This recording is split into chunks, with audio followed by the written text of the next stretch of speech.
কর্মসূচি নিয়েছে গেরুয়া শিবির। শুধু কলকাতাতেই 100-র বেশি কর্মসূচি।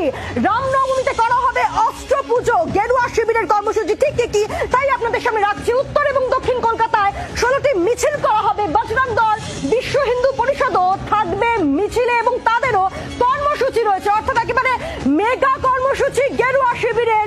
রামনবমীতে মেগা কর্মসূচি গেরুয়া শিবিরের।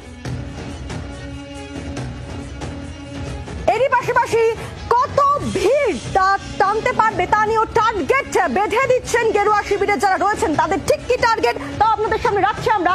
কলকাতা অর্থাৎ শহর থেকেই 1 লক্ষের বেশি ভিড় হবে, এই টার্গেট রয়েছে গেরুয়া শিবিরের।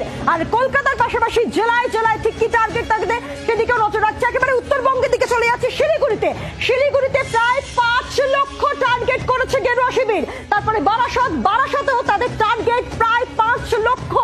এরই পাশাপাশি বাকি জেলাগুলোর ক্ষেত্রে কি লক্ষ্য তাদের দেখি। লক্ষ্মীকান্তপুরে সেখানে 2,50,000 ভিড়ের টার্গেট নিয়েছে গেরুয়া শিবির।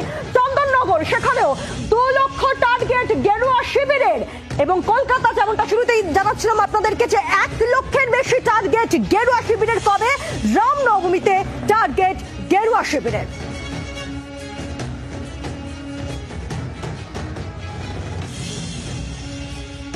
রামনবমী উপলক্ষে মেগা কর্মসূচি